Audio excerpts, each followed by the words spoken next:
Okay, ready. My name is Jeff. When I was a child, I was homeschooled from K through 8 using a curriculum called Calvert Academy. Okay, careful. And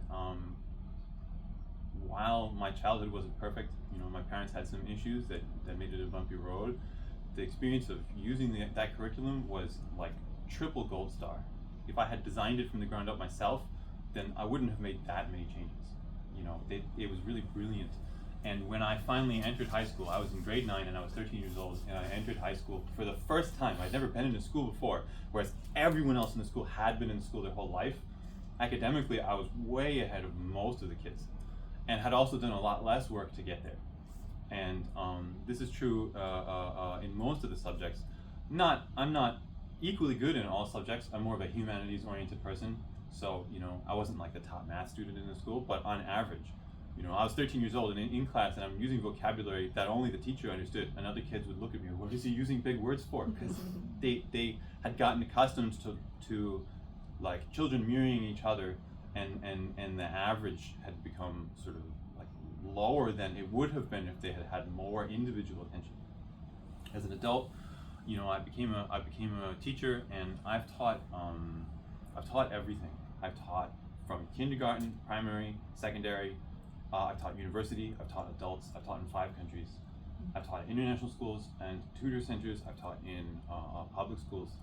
And in my professional experience as a teacher, I have seen that almost no schools are institutionally designed based on the motive of doing good for the kids. The motive is either power for whoever is the one in that position, or money.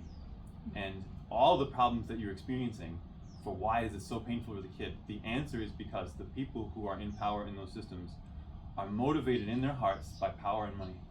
And it's the same reason why when you go to look at where meat comes from, you find factory farms where chickens are just stacked on top of each other in the darkness, stewing in their sickness, because they're not thinking about what's good for those chickens. They're just thinking about squeezing more money out of it. And the education systems function the same way. I was a student of history, so when I watch this, I see the process of imperialism stretching back centuries that this originated from, and it's really painful for me to see that so much sickness has taken over the way that we run our schools. And in Hong Kong, it is especially sharp, the way that you see this phenomenon unfolding. And you were talking about how your daughter felt depressed. I mean, having taught at every age level in Hong Kong, you can watch the process from kids being bright-eyed and energetic, in early primary, and then the older they get, the more their individuality is washed away, and then by the time they're in high school, the personality is kind of gone, and they're just tired and sad and hopeless, and they feel like prisoners. And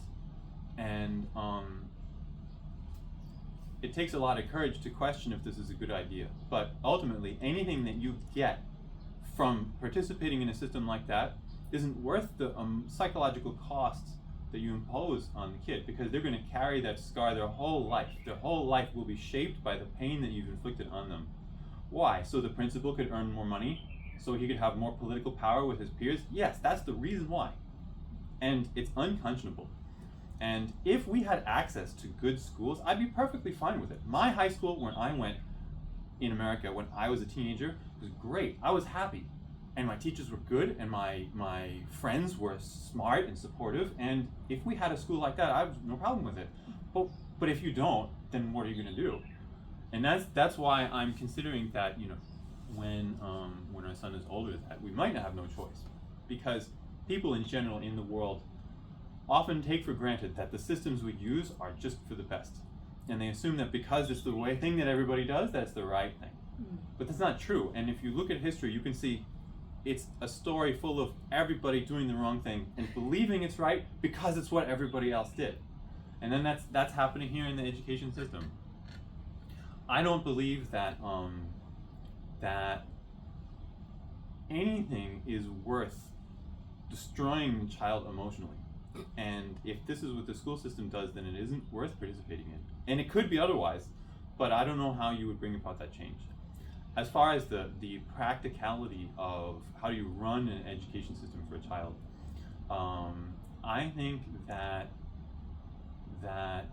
a lot of the ways that education is done in schools is designed to fill time, because it's kind of like a warehouse. You have to justify the fact that they're sitting in there all day. And I think that one of the reasons why I excelled as a student was because I had learned to go at my own speed. And by the time I was